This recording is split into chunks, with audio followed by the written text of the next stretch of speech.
नमस्कार दोस्तों। आज का डिक्टेशन 90 शब्द प्रति मिनट स्टार्ट होने से पहले हमारे परिवार की ओर से आप सबको नव वर्ष की हार्दिक शुभकामनाएं। दोस्तों, आज का डिक्टेशन 90 शब्द प्रति मिनट स्टार्ट होगा 5 सेकंड बाद। स्टार्ट। केंद्रीय औषधि मानक नियंत्रण संगठन की विषय विशेषज्ञ समिति ने रूस के टीके स्पुतनिक को भारत में इस्तेमाल की मंजूरी दे दी है। इस वक्त हम महामारी के जिस भयावह दौर से गुजर रहे हैं, उसमें तीसरा टीका मिल जाना बड़ी राहत है। भारत में अभी सिर्फ 2 टीकों कोवैक्सीन और कोविशील्ड का ही आपात इस्तेमाल हो रहा है। 139 करोड़ से ज़्यादा की आबादी का टीकाकरण करने के लिए ज़रूरी है कि देश में बड़े पैमाने पर टीकों का उत्पादन हो।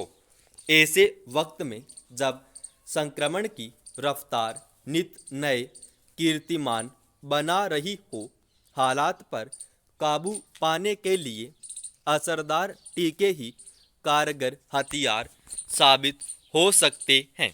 इसके अलावा पिछले कुछ दिनों में जिस तरह से टीकों की अचानक से किल्लत देखने को मिली है, उससे भी टीकाकरण अभियान को धक्का लगा है।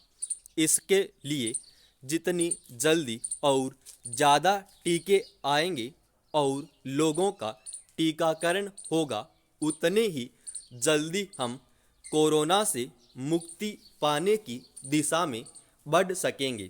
कोरोना की दस्तक के बाद से ही कई देश टीके तैयार करने में जुट गए थे। रूस भी उन देशों में शुमार था जिसने सबसे पहले टीका बना लेने का दावा किया था। उसने पिछले साल अगस्त में ही इसे अपने यहाँ लगाना शुरू कर दिया था। भारत में इस टीके के चिकित्सकीय परीक्षण और वितरण के लिए देश की दवा कंपनी डॉक्टर रेड्डीज लैब ने पिछले साल सितंबर में रशियन डायरेक्टर इन्वेस्टमेंट फंड के साथ भागीदारी शुरू की थी और 1,500 स्वयंसेवियों पर तीसरे चरण का परीक्षण किया। स्पुतनिक टीके को लेकर उम्मीदें इसलिए भी ज़्यादा हैं कि कोवैक्सीन और कोविशील्ड के मुकाबले इसके ज़्यादा असरदार होने का दावा किया जा रहा है।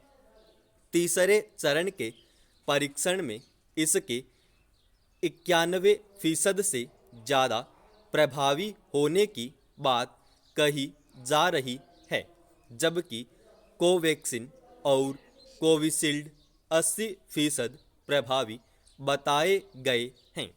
अब तक 59 देश स्पुतनिक टीके के आपात इस्तेमाल को मंजूरी दे चुके हैं और यूरोपीय संघ भी जल्दी ही इसे मंजूरी देने की तैयारी में है।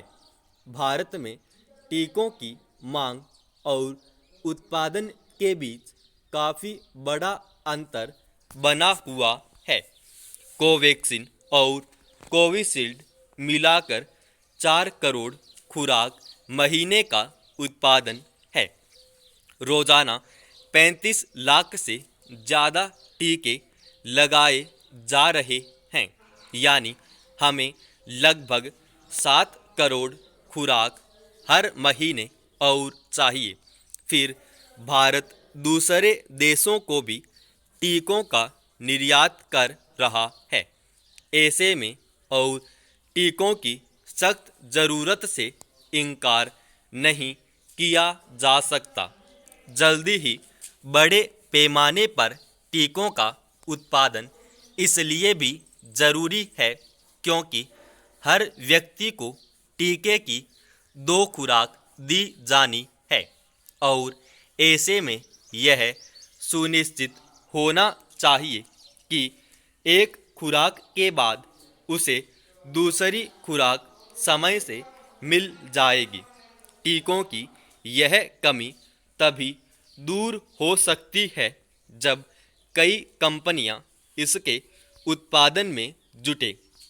कहने को भारत की गिनती दुनिया के प्रमुख टीका निर्माताओं में होती है, लेकिन अब अचानक से ज़रूरत आ पड़ी है और ऐसे में सिर्फ अपने देश के लिए ही अरबों टीके चाहिए।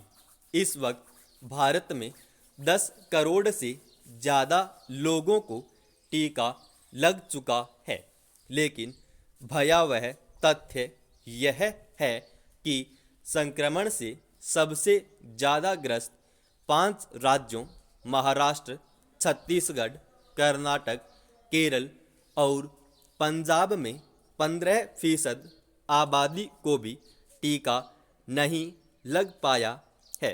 जाहिर है, टीकाकरण में सबसे बड़ी बाधा टीकों की कमी है। ऐसे में स्पुतनिक और भविष्य में आने वाले दूसरे टीके लोगों की जान बचाने में बड़ी भूमिका निभा सकते हैं। समाप्त।